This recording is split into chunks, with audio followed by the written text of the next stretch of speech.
இந்த பேச பேசும் அதாவது இவர் தான் கவர்மெண்ட் பேசாம இருக்காங்க. அந்த கன்சர்ன் அமைச்சர் இவர் இப்படி எழுதுறது என்ன காரணம் சொல்லுங்க. நீங்க வந்து இப்ப பொறுப்பா மாதிரி சொல்லுங்க, பொறுப்பா சொல்லுங்க என்ன காரணம். யார் எழுத சொன்னா இல்ல எழுத சொன்னாலும் சொல்லுங்க, எழுத சொன்னாலும் சொல்லுங்க, நான் பார்த்து சொல்லுங்க. இல்ல மேல இவர் தான் கழிச்சாரு, இவர் தான் கழிச்சாரு சொல்லுங்க, நான் பார்த்துக்கிறேன். இவர் யாரு எழுதுறதுக்கு? அரசு நீதி வச்சிருக்கிறது எழுதுறதுக்கு யாரு? உங்களை தான் கேட்குறேன், நீங்க தான்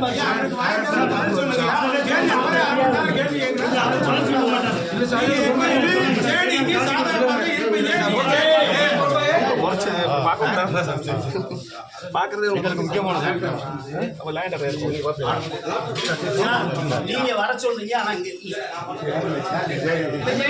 உங்களுக்கு இருக்காது சொல்றீங்க, நான் வர்றேன்.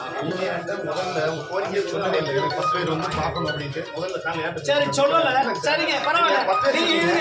சொல்லிருந்தீங்கன்னா அதுக்கு அரேஞ்ச்மெண்ட் பண்ணி யாருமே இல்ல நீங்க பேசி இல்ல நீங்க சொல்றது உங்களுக்கு புரியாமல் நான் திருப்பி சொல்லணும்னா நான் புரியாம புரிஞ்சுக்கிட்டோட ஏன் சொல்றீங்க?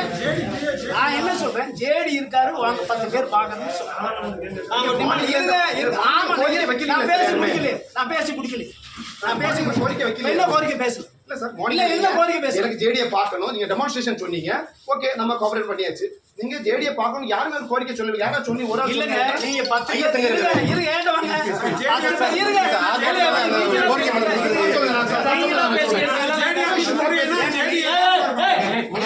சொல்லுங்க. அவர் நீங்க என்ன சொல்றீங்க? 10 பேர் மட்டும், நாங்க 10 பேர் வரோம்ங்க பார்க்க. ரைட் வாங்க 10 பேர் யாருன்னு சொல்லுங்க. நாங்க லிமிட்டடா வந்தோம். ஜேடி இல்லாம இதில் வர சொல்லுது என்னது காரணம்? நாம வர சொல்லவே இல்லைங்க சார். நீங்க ப்ரோக்ராம் சொல்லவே இல்லைங்களே, இந்த ஜேடியை பார்க்கணும்ன்றது எப்ப சொன்னீங்க? யாரும் ஒரு ஆள் சொல்லுங்க. இவ்வளவே நிக்கிறீங்களே சார், லேட்டா வந்தாரு. இல்ல சார், இவ்வளவே நிக்கிறீங்களா? ஃபர்ஸ்ட்ல நீங்க அசெம்பிள் ஆயிடுங்க சார், லேட்டா வந்தாரு. ஒரு ஆள் ஏன்ட சொன்னீங்க ஜேடியை பார்க்கணும், அரேஞ்ச் பண்ணிருப்பாங்க இல்லையா? இல்ல சார், நீங்க யார் பண்ண முடியும்னா மண்ணு கொடுக்குறாரு. சார் லேட்டா வந்தாரு, சாருக்கு தெரியாது. நீங்க இவ்வளவே நின்னீங்க, நீங்க இருந்தீங்க, நீங்க கேட்ட ஒரு கோரிக்கை சொன்னீங்களா? ஜேடி ஆபீஸ் தான் முற்றுகை, ரெஸ்பான்சிபிள் ஆபீஸ் ஜேடி தான். நீங்க இது மாடல் கோட் ஆஃப் கான்டாக்ட் இருக்குன்னு சொல்லிட்டீங்க. அதனால முடிக்கிறேன்னு சொன்னீங்க. ஓகே, ஜேடி தான் சார். ஒரு நீங்க பேசிட்டு நீங்க ஏன்ட கேக்கல? உங்க நான் சொல்றது கொஞ்சம் கேளுங்க சார். எங்க நாங்க முற்றுகை போராட்டம் தான் வச்சிருக்கு. உங்களுக்கு சொல்லுங்க இருங்க, நாம தான் மாத்தணும். Because of your request, because of request நாங்க கோஆபரேட் பண்ணி இல்ல மாத்தணும். நாங்க என்ன இருந்தாலும் ஒரு ரெப்ரசன்டேட்டிவ் இவங்களை பார்க்கணும்ல ஜேடி. ஷூர், அதை பார்க்கறதுக்கு 10 பேர் போறோம்னா இல்ல வாங்க நீங்க தான் சொல்றீங்க சார். உங்களோட ஒரு ஆள் கூட நாங்க இந்த ப்ரோக்ராம் சார் அவர் பார்க்கணும், பெட்டிஷன் கொடுத்து ஒரு ஆள் ரெப்ரசன்ட் நீங்க அந்த கேளுங்க. ஏன்டா ஏன் சொல்ல எனக்கு இல்லன்னு சொல்லி